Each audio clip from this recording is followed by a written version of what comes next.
오늘 죄와 용서라는 제목으로 하나님의 말씀을 전하도록 하겠습니다. 지난 추석에 굉장히 핫했던 인물이 있습니다. 그 사람이 누구인지 아시겠습니까? 그 사람은 우리 어르신들이 굉장히 좋아하는 바로 가수 나훈아 씨입니다. 추석에 무려 3시간이 넘는 시간 동안 그것도 공영방송이라는 KBS에서 콘서트를 TV로 방영한 것을 우리가 볼 수 있었습니다. 우리는 그 긴 시간과 또 그 시간대와 또 KBS라는 이름을 보았을 때 그 사람의 영향력이 얼마나 큰 것인지를 잘 보여주는 잣대입니다. 저는 사실 그 콘서트를 그 밤에 보지 못하였습니다. 보지 않은 게 아니라 사실 그와 같은 방송이 하는지 몰랐습니다. 다음날 깨서 인터넷을 열어보니까 온통 기사에는 나훈아 씨에 대한 기사밖에 없었습니다. 그래서 저도 너무나도 신기해서 나훈아 씨에 대해서 검색을 해보았습니다. 그분에 대해 알면 알수록 그분이 참 대단한 분이시라는 것을 느낄 수 있었습니다. 그런데 검색하던 중에 저에게 눈에 띄는 것이 한 가지 있었는데 그것은 바로 나훈아 씨가 이번 콘서트 중에 새롭게 발표한 테스 형이라는 곡이었습니다. 테스 형이 누군가 하니 그리스 철학가 소크라테스를 의미하는 이름이었습니다.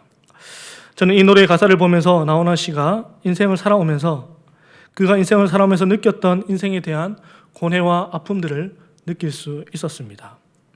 세상 사람들이 부러워할 만한 부와 명예와 인기도 얻어보았지만 그것이 나훈아 씨에게 참으로 참된 위로가 되지 못하였다는 것을 이 노래를 통해서 알 수 있었습니다.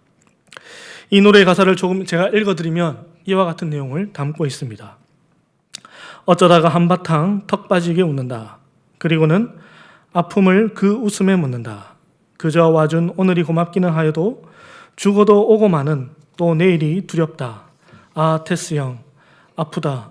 세상이 눈물 많은 나에게. 테스 형, 소크라테스 형, 세월은 또 왜 저래? 먼저 가본 저 세상 어떤가요? 테스 형 가보니까 천국은 있는가요? 어떻습니까? 그분이 인생에 대한 고뇌와 아픔들이 느껴지십니까?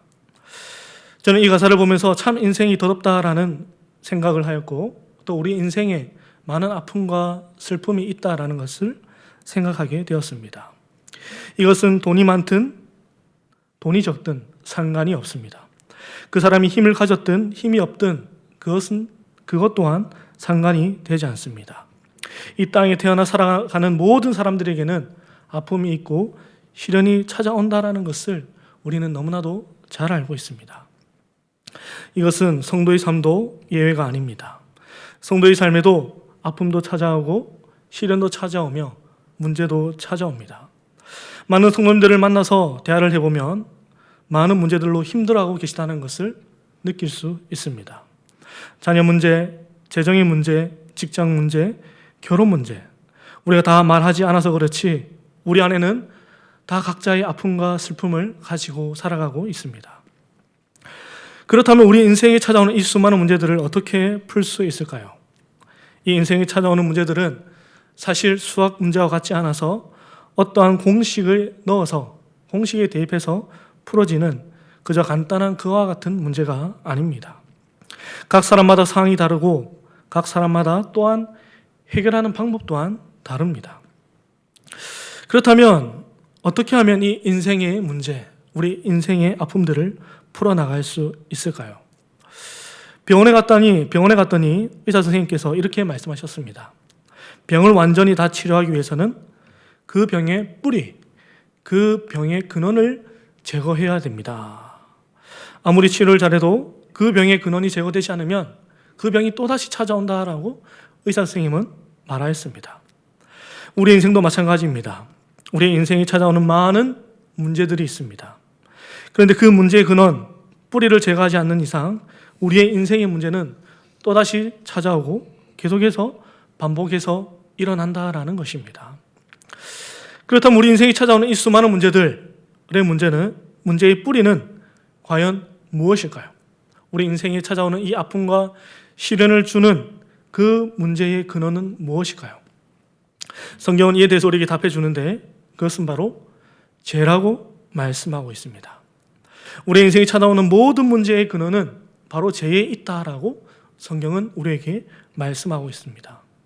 죄의 문제를 풀지 않고서는 사실 이 땅에서 우리가 겪는 모든 문제의 근원적인 해결책이 되지 못합니다.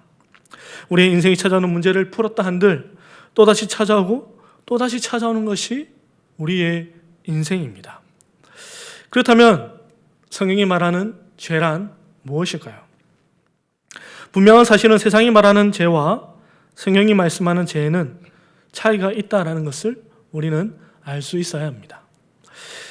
세상에서는 법을 어겼을 때에 그 사람을 향해서 당신은 죄를 지었다라고 말합니다. 법이 세상에서 죄의 기준입니다. 법을 지키는 한 그 사람을 향해서 누구도 당신 죄를 지었어라고 말하는 사람은 없습니다. 하지만 이 세상의 법은 완벽하지 않습니다. 법에도 오류가 있고 절대적인 선을 추구하지는 않습니다. 대표적인 것이 바로 차별금지법입니다. 세상 사람들 가운데 이 차별금지법이 참으로 좋은 법이라고 말하는 사람들도 있습니다. 하지만 성경의 관점에서 본다면 이 차별금지법은 죄를 용인하는, 죄를 허락하는 법이 된다는 것을 우리는 잘 알고 있습니다. 그래서 우리는 세상의 법이 완벽하지도 않고 절대적이지 않다라는 것을 우리는 알 수 있습니다. 그렇다면 성경이 말씀하는 죄의 기준은 무엇일까요? 성경이 말씀하는 죄의 기준은 바로 하나님의 말씀입니다. 하나님의 말씀. 우리는 하나님의 말씀을 죄의 기준으로 두고 살아가는 자들입니다. 우리는 이를 선악과 사건을 보아도 잘 알 수 있습니다. 이는 선악과를 먹고 안 먹고의 문제가 아닙니다. 이것은 하나님의 말씀에 순종하느냐 불순종하느냐의 문제입니다. 그래서 웨스트민스터 소유리 문답을 보게 되면 죄에 대해서 이렇게 정의합니다. 죄는 하나님의 법을 순종함에 부족한 것이나 혹 어기는 것이다. 우리는 하나님의 말씀에 불순종하거나 순종함에 있어서 그것이 조금이라도 부족하면 그것이 죄라고 말합니다. 아담과 하와가 선악과를 따먹었을 때에 그것이 죄가 되는 이유는 바로 그것이 하나님께서 하지 말라라고 말씀하신 하나님의 명령, 하나님의 말씀이었기 때문입니다. 그렇다면 이 죄는, 성경에 말씀하는 이 죄는 어떻게 시작되었을까요?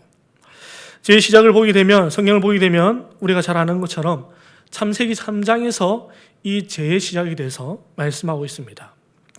우리는 이를 원죄라고 말합니다. 원죄는 우리가 지금 짓고 있는 죄, 즉 사람을 미워하거나 시기하거나 물건을 훔치거나 심지어 사람을 죽이거나 하는 이 모든 죄의 근원이 되는 죄를 말합니다. 대개 믿음 없는 사람들에게 이 원죄에 대해서 말하면 이렇게 답합니다. 내가 우리 민족도 아니고 전혀 나와 상관없는 사람, 즉 아담과 하와가 죄를 지었는데 그 사람의 죄와 내 죄가, 내 인생이 무슨 상관이 있느냐라고 대묻습니다. 한편 들어보면 이 말이 일리가 있는 것처럼 들립니다. 하지만 정말 우리가 아담과 하와가 지었던 그 원죄와 아무런 상관이 없는 사람일까요? 그렇지 않습니다. 왜냐하면 우리의 삶, 즉 우리가 살아가면서 우리가 짓고 있는 이 죄들이 바로 우리가 아담과 하와의 후손이라는 것을 증명해 주고 있습니다. 마치 자녀가 부모를 닮듯이 우리도 아담과 하와를 닮아서 그 아담과 하와의 DNA를 이어받았기 때문에 우리는 그처럼 죄를 짓고 살아가고 있습니다. 그래서 우리는 아담과 하와의 후손인 것을 부인할 수 없습니다. 원죄는 아담과 하와가 뱀의 미혹을 받아 선악과를 따먹는 데서 시작하였습니다. 그런데 이 사건을 보고 있으면 이 사건은 행함의 문제가 아니라 들음의 문제였음을 알 수 있습니다. 무슨 말인고 하니 아담과 하와는 하나님의 말씀을 듣지 않고 뱀의 말을 들었습니다. 그리고 그 결과 그들은 선악과를 따먹는 죄를 짓고 말았습니다. 그런데 창세기 3장을 보게 되면 이 죄라는 단어가 나오지 않습니다.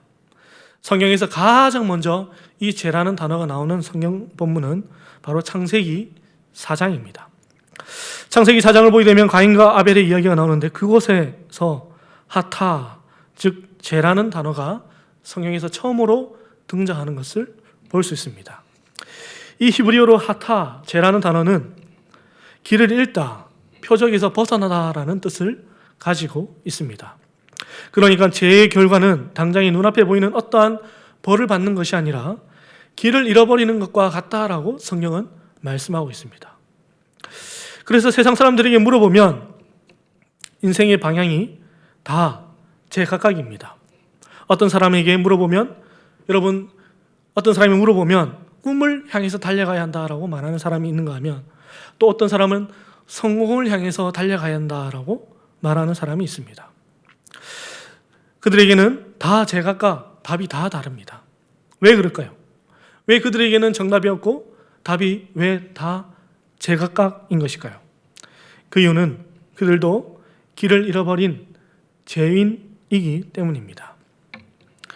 그래서 우리 주님은 자기 자신을 두고 이렇게 말씀하셨습니다. 요한복음 14장 6절 말씀 우리 함께 읽어보도록 하겠습니다. 예수께서 이르시되 내가 곧 길이요 진리요 생명이니 나로 말미암지 않고는 아버지께로 올 자가 없느니라. 아멘. 우리 주님은 자신이 길이라고 말씀하고 있습니다. 길을 잃은 우리를 향해서 내가 길이니 나에게 오라 말씀하십니다. 그리고 그 길 끝에는 무엇이 있다라고 말씀하십니까? 바로 우리가 그토록 찾고 헤매던 바로 하나님 아버지가 그곳에 계시다라고 우리 주님이 말씀하십니다. 신명기 말씀을 보게 되면 모세가 이스라엘 백성들에게 하나님의 율법의 말씀을 들려주는 장면이 나옵니다. 그런데 그때의 모세가 이스라엘 백성들을 향해서 가장 무엇이라 말하는지 아십니까? 모세는 이스라엘 백성들에게 이렇게 가장 먼저 이렇게 말하였습니다. 쉐마 이스라엘, 쉐마 이스라엘, 즉 들으라 이스라엘, 들으라 이스라엘. 이 말의 의미가 무엇이겠습니까? 바로 하나님께 택함 받은 백성 이스라엘아, 너희는 하나님의 말씀을 들어야 한다라고 말씀하고 있습니다.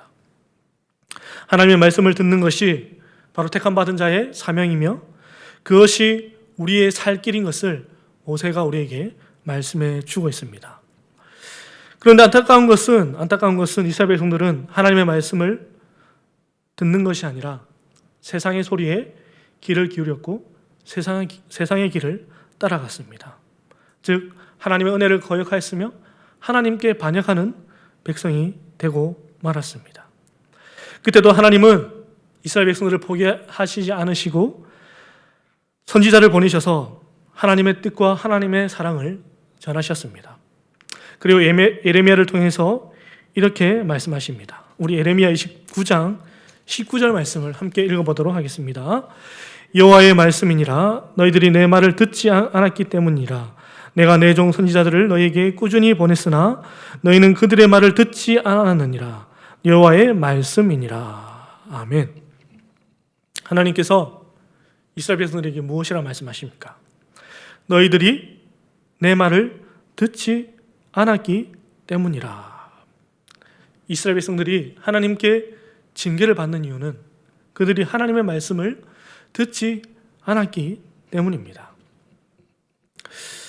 세 번째 우리가 생각해 보고자 하는 것은 죄인의 성경적 의미에 대해서 한번 살펴보고자 합니다. 여러분은 어떤 사람이 죄인이라 생각되십니까? 우리는 세상 가운데 살아가기 때문에 죄인을 바라볼 때도 세상의 관점으로 바라볼 때가 너무나도 많습니다. 세상은 어떤 사람을 향해서 죄인이다 말합니까? 세상은 법을 어겼을 때에 그 사람을 향해서 너는 죄인이다라고 말합니다. 어떤 사람이 죄를 짓기 전까지는 우리는 그 사람을 향해서 당신 죄인이다라고 말하지 않습니다. 그렇게 말하면 고발까지 당할 수도 있습니다. 하지만 성경은 그렇게 말씀하지 않습니다. 성경은 우리가 어떤 죄를 지어서 죄인이 아니라 우리의 존재 자체가 죄인임을 말씀하고 있습니다. 즉 죄를 지어서 우리가 죄인인 것이 아니라 우리가 죄인이기 때문에 우리가 죄를 짓는다라고 성경은 말씀합니다. 이렇게 생각해 보면 됩니다. 여러분, 사과나무에 무엇이 열립니까? 사과나무에는 사과가 열립니다. 여러분, 포도나무에는 뭐가 열립니까? 포도가 열립니다. 그렇다면 죄인이라는 삶에는 무엇이 열리겠습니까? 죄라는 열매가 열립니다. 우리는 존재 자체가 죄인이기 때문에 마음이 동하고 기회만 생긴다면 죄를 지을 수밖에 없는 존재입니다. 그렇다면 우리는 언제 이와 같은 사실을 깨닫게 될까요? 나의 존재 자체가 죄인이라는 사실을 우리는 언제 깨달을 수 있을까요? 우리는 보통 내가 과거에 이러한 죄를 지었다라고 하면서 그 죄를 예수님께서 용서해 주셨다라는 그 은혜의 감격으로 우리의 신앙을 시작합니다. 그런데 신앙생활을 하다 보면 앞에서 말했듯이 내가 죄를 지어서 죄인이 아니라 내가 죄인이라서 죄를 짓게 된다는 사실을 깨닫게 되는 순간이 오게 됩니다. 이 시기가 우리 신앙에 굉장히 중요한 시기인데 아이러니하게도 이 시기는 바로 우리가 끊임없이 짓는 죄 가운데 깨닫게 된다는 것입니다. 이 말인즉슨 나는 분명 예수 믿고 새 사람으로 거듭났다 생각했는데 나는 여전히 내 삶 속에서 똑같은 죄를 지으며 반복해서 살아갈 때가 있습니다. 그런데 어느 순간 그런 나에게 영적인 눈이 열리게 되는데 그때에 우리는 깨닫게 됩니다.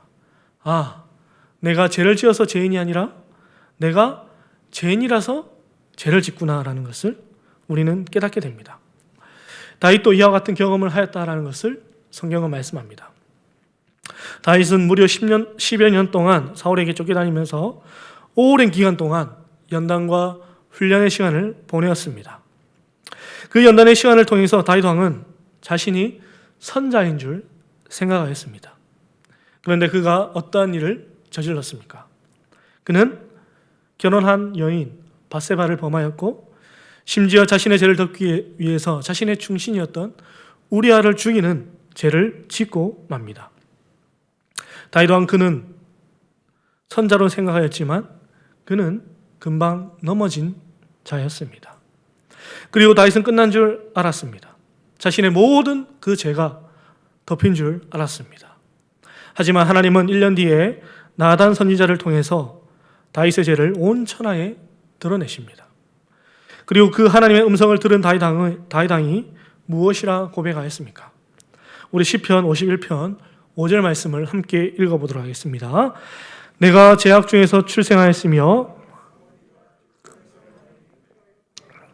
아멘. 이 고백의 의미가 무엇이겠습니까? 지금 이 다윗이 고백하고 있는 의미가 무엇이겠습니까? 내가 죄를 지어서 죄인이 아니라 내가 이미 어머니 태중에서 있을 때부터 죄인임을 고백하고 있는 것입니다. 어머니 태중에 있는 아이가 무슨 죄를 짓겠습니까? 이 고백의 의미는 내 존재 자체가 죄인임을 다윗은 고백하고 있습니다. 성경이 말씀하는 믿음은 죄를 안 짓는 믿음이 아니라 내가 죄를 지을 수밖에 없는 존재임을 인정하는 믿음입니다. 우리는 이를 바리새인과 세리의 기도를 통해서 알 수 있는데 바리새인이 무엇이라 기도하였습니까? 성경을 보게 되면 바리새인이 이렇게 기도하였다라고 말씀합니다. 바리새인은 서서 따로 기도하여 이르되 하나님이여 나는 다른 사람들 곧 토색 불의 간음을 하는 자들과 같이 아니하고 이 세리와도 같지 아니함을 감사하나이다. 그리고 이어서 세리도 이렇게 기도합니다. 세리가 이렇게 기도합니다.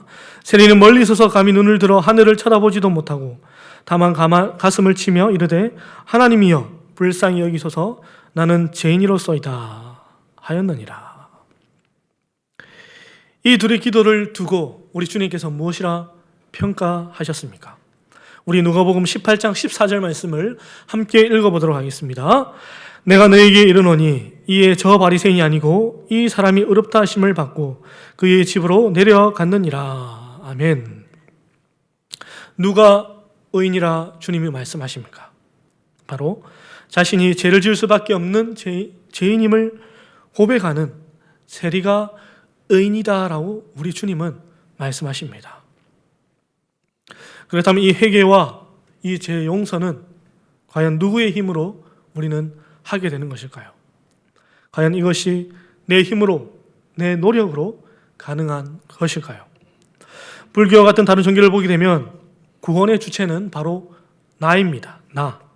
내가 덕을 쌓거나 내가 어떤 선행을 하거나 어떤 일을 함으로써 구원에 이르게 된다라고 이 세상의 종교들은 가르치고 있습니다.